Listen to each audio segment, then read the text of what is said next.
Hello students, welcome to Kataria pharmacy. I hope आप सभी बढ़िया होंगे। तो आज के इस लेक्चर में हम लोग पढ़ने वाले हैं टाइप्स ऑफ पैकेजिंग मटेरियल्स के बारे में कि कौन कौन से पैकेजिंग मटेरियल्स हमारे फार्मास्यूटिकल इंडस्ट्री में और इस फील्ड में यूज किए जाते हैं। लास्ट लेक्चर में हम लोगों ने सिलेक्शन क्राइटेरिया देखा था ये पैकेजिंग मटेरियल्स का, और फार्माकोपिया में दिए हुए स्टैंडर्ड्स को हमने पढ़ा था। अगर आपने वो लेक्चर नहीं देखा है तो जाकर हमारे यूट्यूब चैनल पे देख लीजिए। साथ ही साथ जो वीडियो लेक्चर्स होते हैं इन सभी के नोट्स आपको हमारे कटारिया फार्मेसी के ऐप पे मिलेंगे, जिसको आप प्ले स्टोर से जाकर डाउनलोड कर सकते हो। नोट्स काफी अफोर्डेबल प्राइसेस में है, सभी सेमेस्टर के नोट्स मिल जाएंगे और साथ ही साथ बहुत एक्साइटिंग ऑफर्स भी आते रहते हैं, तो आप उन्हें भी जाकर चेक कर सकते हो। तो चलिए आज का लेक्चर हम लोग स्टार्ट करते हैं। आज के इस लेक्चर में हम लोग मेनली पढ़ने वाले हैं ग्लास और प्लास्टिक को एकदम ही डिटेल में। तो चलिए देखते हैं glass as a packaging material क्यों ज्यादातर यूज किया जाता है, कौन कौन सी ग्लास की ऐसी प्रॉपर्टीज है जिनकी वजह से आपको ग्लास इतना ज्यादा फार्मास्यूटिकल पैकेजिंग मटेरियल के रूप में देखने को मिलता है। तो आपने देखा होगा हॉस्पिटल्स फार्मेसीज में बहुत सारे ग्लास के कंटेनर्स होते हैं, छोटी छोटी कांच की शीशियां होती है, और जो वैक्सीन के इंजेक्टेबल आइटम्स होते हैं उनके ड्रग्स को भी ग्लास के कंटेनर में स्टोर किया जाता है। तो आज हम उन्हीं प्रॉपर्टीज के बारे में पढ़ने वाले हैं। चलिए देखते हैं। ग्लास इज एन इनऑर्गेनिक यानी अकार्बनीय कंपाउंड है, कार्बन से नहीं बना हुआ होता, और अमोर्फस है यानी नॉन क्रिस्टलीन है। नॉन क्रिस्टलीन का मतलब होता है कि ये जो हमारा सब्सटेंस है इसके जो पार्टिकल्स है वो रैंडमली अरेंज होते हैं, इधर उधर अरेंज होते हैं, फिक्स अरेंजमेंट नहीं होता है, और इसी के साथ ये पारदर्शी भी है। Material mainly composed of silica. आपको ध्यान रखना है कि ग्लास किससे बना हुआ होता है, सिलिका नाम के कंपाउंड से बना हुआ होता है, और इन प्रॉपर्टीज की वजह से ये इतना ज्यादा यूज किया जाता है। Widely use for pharmaceutical containers. Pharmaceutical containers के फॉर्मेशन में इसका यूज किया जाता है। चलिए देखते हैं टाइप्स ऑफ फार्मास्यूटिकल ग्लास, यानी अब ग्लास के भी टाइप्स देखेंगे जो हमारे फार्मास्यूटिकल इंडस्ट्री और इस फील्ड में यूज होते हैं। इसका फर्स्ट टाइप है हमारा बोरोसिलिकेट ग्लास। कंपोजिशन देखते हैं सिलिका। ग्लास से आप याद रख सकते हो ग्लास बना हुआ होता है सिलिका से, और बोरोसिलिकेट से हमारा बोरोन ऑक्साइड, यानी सिलिका और बोरोन ऑक्साइड से मिलाकर हम लोग बनाते हैं हमारा बोरोसिलिकेट ग्लास। इसकी प्रॉपर्टीज क्या क्या होती है? वेरी हाई हाइड्रोलिक रेजिस्टेंस और केमिकली इनर्ट। केमिकली इनर्ट मतलब इसके अंदर जो भी ड्रग आप स्टोर करोगे ये उसके साथ रिएक्शन नहीं करेगा, और केमिकली काफी इनएक्टिव होता है, इसलिए ड्रग को सेफ रखता है। और very high hydrolytic resistance. Hydrolytic resistance मतलब अगर आप इसके अंदर पानी वगैरह रखते हो तो ये पानी के अंदर अपने आयंस को रिलीज नहीं करता है, मतलब कोई भी लिक्विड जो आप स्टोर करोगे उसके अंदर अपने आयंस को रिलीज नहीं करेगा और कोई भी रिएक्शन नहीं करेगा। एक तरीके से बहुत ही सेफ होता है। चलिए इसका नेक्स्ट टाइप देखेंगे। पहले देखते हैं इसके यूजेस क्या क्या है। Parenteral preparations. जो हमारी पेरेंट्रल प्रिपरेशंस होती है, मतलब वो दवाइयां जो डायरेक्ट हमारी वेन्स में डाल दी जाती है, मतलब जो हमारी इंटेस्टाइन, एक तो होती है जो टेबलेट्स वगैरह हम लेते हैं, जो पहले हम माउथ से लेते हैं फिर हमारे पेट में जाती है, उसके बाद उसका रिएक्शन स्टार्ट होता है। बट कुछ ड्रग्स ऐसी होती है जैसे इंजेक्शन वगैरह होती है, डायरेक्ट आपकी वेन्स में डाल दी जाती है ना। तो जैसे वेन्स में जो ड्रग्स डाली जाती है उनको पेरेंट्रल प्रिपरेशंस बोलते हैं। तो इनके स्टोरेज के अंदर भी इसका यूज किया जाता है। स्ट्रॉन्ग एसिड्स और हमारे कुछ अल्कलाइज होते हैं उनको स्टोर करने में भी इसका यूज किया जाता है। सेंसिटिव ड्रग्स को हम ग्लास के अंदर स्टोर करके रखते हैं, और इसके एग्जांपल है हमारे जैसे इंसुलिन इंजेक्शंस। इंसुलिन इंजेक्शंस हमारे पेरेंटल प्रिपरेशंस का एग्जांपल है, और जो वैक्सीन वगैरह होती है इनको भी हमारे ग्लास के कंटेनर्स में स्टोर किया जाता है। यहाँ यहाँ हमारे ग्लास का यूज होता है। किसका यूज होता है? मेनली बोरोसिलिकेट ग्लास के यूज यहाँ बताए गए हैं। अब इसका टाइप 2 है ट्रीटेड सोडा लाइम ग्लास, यानी सोडा लाइम ग्लास जो कि ट्रीट किया जाता है। किससे ट्रीट करेंगे अब हम देखते हैं इसको। Soda lime glass treated with sulphur. इसको सल्फर के साथ रिएक्ट करवाया जाता है to reduce alkali leaching. Alkali leaching क्या होती है? हमारे कुछ एल्कलाई सब्सटेंसेस होते हैं जैसे हमारा सोडियम हो गया और पोटेशियम हो गया, ये क्या करते हैं?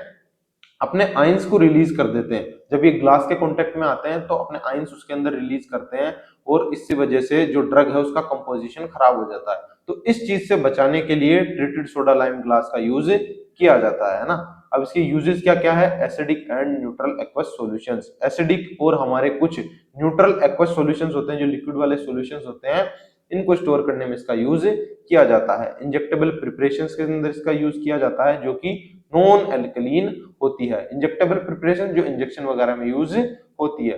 इसके एग्जांपल्स देखते हैं। क्रिएटिन इन विट्रो फ्लूइड्स, जो हमारे क्रिएटिन वगैरह होता है उसके इन विट्रो फ्लूइड्स के प्रिपरेशन में इसका यूज किया जाता है। इसके बाद देखेंगे अगले टाइप का glass, type 3 soda lime glass. अब देखते हैं मॉडरेट हाइड्रोलाइटिक रेजिस्टेंस। हाइड्रोलाइटिक मैंने बताया ना, जो इसके अंदर अगर आप वाटर वगैरह स्टोर करते हो तो उसके अंदर ये अपने आयंस को रिलीज नहीं करता है, तो ये मॉडरेट प्रॉपर्टी है, इसके अंदर ये प्रॉपर्टी मॉडरेट रूप में अवेलेबल होती है। कौन से में? हमारे सोडा लाइम ग्लास में। अब इसके यूजेस देखते हैं। Solid dosage form such as tablets, capsules and powders. आपने देखा होगा कुछ टैबलेट्स होती है और कैप्सूल वगैरह को छोटे ग्लास के कंटेनर्स में स्टोर किया जाता है, तो वो किसका बना हुआ होता है? मेनली वो सोडा लाइम ग्लास का बना हुआ होता है। नॉन एक्वस लिक्विड प्रिपरेशंस के अंदर ऐसी प्रिपरेशन जो नॉन एक्वस होती है, मतलब लिक्विड वाली नहीं होती, जैसे हमारे कोलगेट वगैरह आपने देखी होगी, वो एक तरीके से नॉन एक्वस है, तो उनको स्टोर करने में भी इसका यूज किया जाता है। बट मेनली क्या होता है, जो पेस्ट वगैरह होते हैं उनको इसके अंदर स्टोर रखा जाता है। इसके एग्जांपल्स देखेंगे। Vitamin tablets in glass bottles, जो हमारी ग्लास बोतल में विटामिन टैबलेट स्टोर किए जाते हैं उनके ऊपर भी एक कोटिंग होती है, तो उनका एग्जांपल है ये हमारी विटामिन टैबलेट्स को जो हम जिन ग्लास कंटेनर्स में यूज करते हैं स्टोरेज के लिए, वो होते हैं हमारे सोडा लाइम ग्लास के, है ना।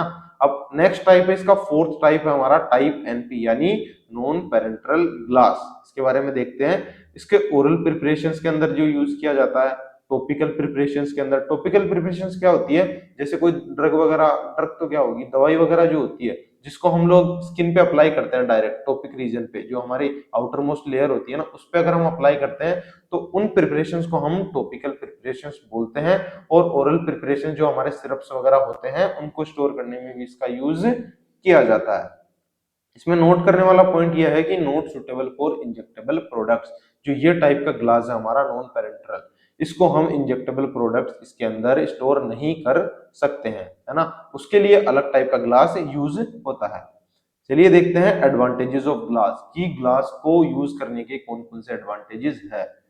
केमिकली इनर्ट होता है ना, केमिकल रिएक्शन नहीं करता हमारे ड्रग के साथ। ट्रांसपेरेंट फॉर विजुअल इंस्पेक्शन, आप बाहर से देख के ड्रग का पता लगा सकते हो कि कौन सा ड्रग इसमें स्टोर किया गया है, उसमें भी ये हेल्प करता है। Impermeable to gases and moisture, अगर आपने ग्लास के कंटेनर में कोई ड्रग स्टोर किया है तो उस तक गैसेस रीच नहीं कर सकती और उस तक मॉइस्चर भी नहीं पहुंचेगा, तो ड्रग खराब नहीं होगा।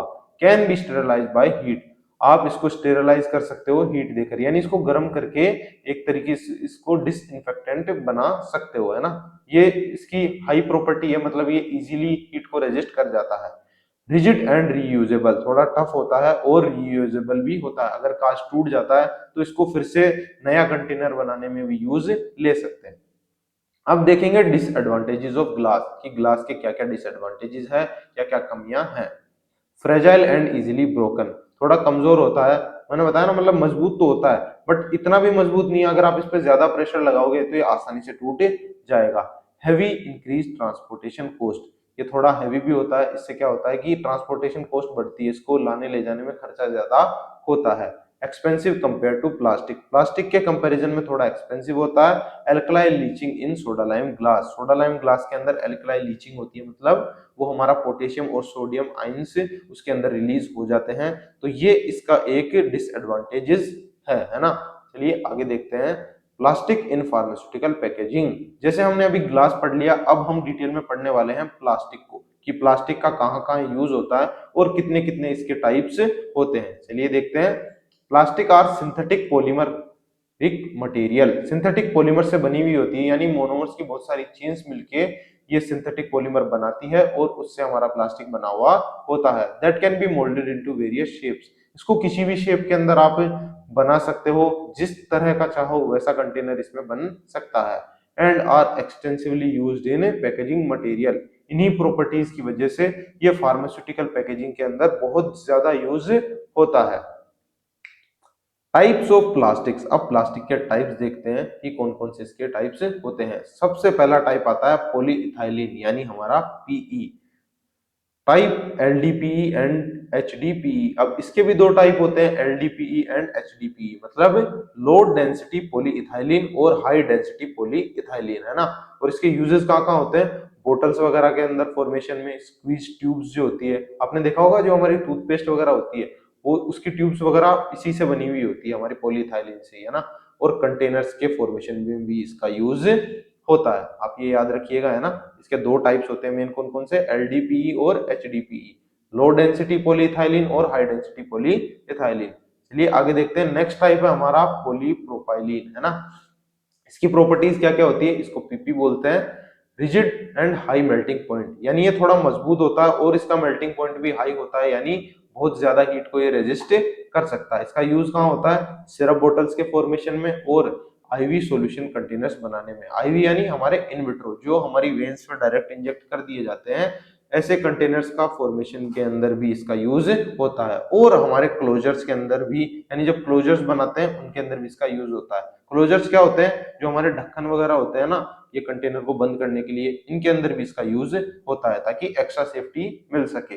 अब अगला टाइप हमारा पॉलीविनाइल क्लोराइड, जिसको हम पीवीसी भी बोलते हैं।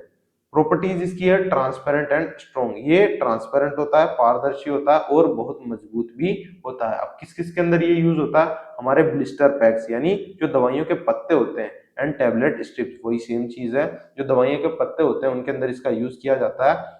ट्रांसपेरेंट की वजह से दिख जाता है कि दवाई कौन सी है, उसका कलर वगैरह आप उसको आइडेंटिफाई करने में हेल्प करता है। और ये थोड़ा मजबूत भी होता है, तो हमारी मेडिसिन को प्रोटेक्शन भी देता है। इसके बाद अगला टाइप देखेंगे पॉलीस्टाइरीन, यानी हमारा पीएस। अब इसकी प्रॉपर्टीज क्या क्या है, क्लियर बट ब्रिटल, ये एकदम क्लियर होता है, ट्रांसपेरेंट होता है, बट ब्रिटल होता है, यानी चटक जाता है। अगर इस पे आप थोड़ा फोर्स लगाओगे तो ये टूट सकता है। इसके यूजेस कहाँ कहाँ है, डिस्पोजेबल ट्रेज, जो हमारे हॉस्पिटल में ट्रेज वगैरह यूज होती है इंजेक्शन वगैरह को इधर उधर ले जाने में, उनके अंदर, और हमारी टेस्ट ट्यूब्स के फॉर्मेशन में इसका यूज होता है। लेबोरेटरीज में आपने देखी होगी टेस्ट ट्यूब्स, वो कुछ तो ग्लास की बनी हुई होती है और कुछ हमारी पॉलीस्टाइरीन की बनी हुई होती है। चलिए अगला टाइप देखते हैं, पॉलीइथाइलिन टेरिप्थलेट, यानी हमारा पीईटी। पॉलीइथाइलिन टेरिप्थलेट के प्रॉपर्टीज देखेंगे, ये एकदम ट्रांसपेरेंट होता है, लाइट वेट होता है और स्ट्रॉन्ग भी होता है। देखिए इसमें तो सारी प्रॉपर्टीज आ गई, ट्रांसपेरेंट भी है, लाइट वेट हल्का भी है और मजबूत भी है। अब इसके यूजेस कहाँ कहाँ होते हैं, बोटल्स फॉर लिक्विड्स, जो लिक्विड्स वगैरह स्टोर किए जाते हैं उनकी बोटल्स बनाने में, हमारी आई ड्रॉप को स्टोर करने में और हमारी ईयर ड्रॉप्स को स्टोर करने में इसका यूज होता है। उन कंटेनर्स के फॉर्मेशन में इसका यूज होता है। चलिए आगे देखते हैं एडवांटेजेस ऑफ प्लास्टिक। अब प्लास्टिक को यूज कर रहे हैं, उसके क्या क्या एडवांटेजेस है, किन किन प्रॉपर्टीज की वजह से हम इसका यूज करते हैं। चलिए देखते हैं।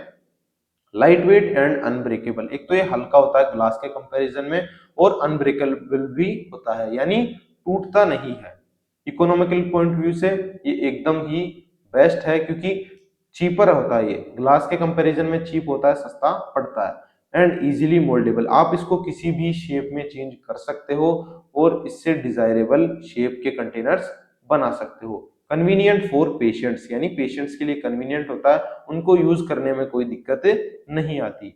अब प्रॉपर्टीज देख ली, एडवांटेजेस देख लिए, अब देखते हैं इसके डिसएडवांटेजेस, यानी क्या क्या डिसएडवांटेजेस है प्लास्टिक के। Permeable to gases and moisture, यानी ये गैसेस और मॉइस्चर को अपने थ्रू आने जाने में अलाउ करता है। इससे क्या होता है कि ड्रग की कंपोजिशन कई बार खराब हो जाती है, इसके मॉलिक्यूल्स के बीच में थोड़ा गैप होता है इस वजह से। पॉसिबिलिटी ऑफ ड्रग इंटरेक्शन, यानी कई बार क्या होता है, कुछ जो ड्रग्स है वो हमारे प्लास्टिक के साथ ही रिएक्शन कर लेते हैं और अपनी कंपोजिशन को खराब कर देते हैं, इससे ड्रग की सेफ्टी नहीं रहती। ऐसा कुछ कुछ केसेस में होता है। Not suitable for heat sterilisation, यानी हीट स्टेरिलाइजेशन नहीं कर सकते आप, इसको हीट देकर वो कंटेनर को डिसइंफेक्टेंट नहीं कर सकते। ज्यादा हीट दोगे तो प्लास्टिक का कंटेनर ही मोल्ड होकर खराब हो जाएगा। अब अगला देखते हैं एनवायरमेंटल कंसर्न्स। आपने देखा होगा कि प्लास्टिक का जितना ज्यादा यूज करेंगे वो उतना ज्यादा एनवायरमेंट को हार्म करेगा, क्योंकि डिकम्पोजेबल नहीं होता है और नेचर को अफेक्ट करता है बहुत ही लार्ज स्केल पे। इससे क्या होता है, प्लास्टिक वेस्ट भी बढ़ता है, इसलिए ये एनवायरमेंटल पॉइंट ऑफ व्यू से तो ठीक नहीं है ना। तो आज के लेक्चर में इतना ही था, है ना। आज के लेक्चर में हम लोगों ने पढ़ा कि पैकेजिंग मटेरियल्स के अंदर ग्लास, उसकी प्रॉपर्टीज, उसके टाइप्स के बारे में, और प्लास्टिक को भी डिटेल में पढ़ा, उसके टाइप्स और उनकी एडवांटेजेस, डिसएडवांटेजेस और सभी प्रॉपर्टीज को डिस्कस किया। अगर आपको वीडियो अच्छी लगी तो वीडियो को लाइक करो और चैनल को सब्सक्राइब करो, और अगर कोई भी डाउट हो तो कमेंट करके जरूर पूछो। जो ऐप है उस पे आपको सभी सेमेस्टर के नोट्स वगैरह अफोर्डेबल प्राइसेस पे मिल जाएंगे, तो वो भी जाकर आप चेक कर सकते हो। तो चलिए मिलते हैं अगले लेक्चर में, तब तक के लिए keep learning, keep studying, bye.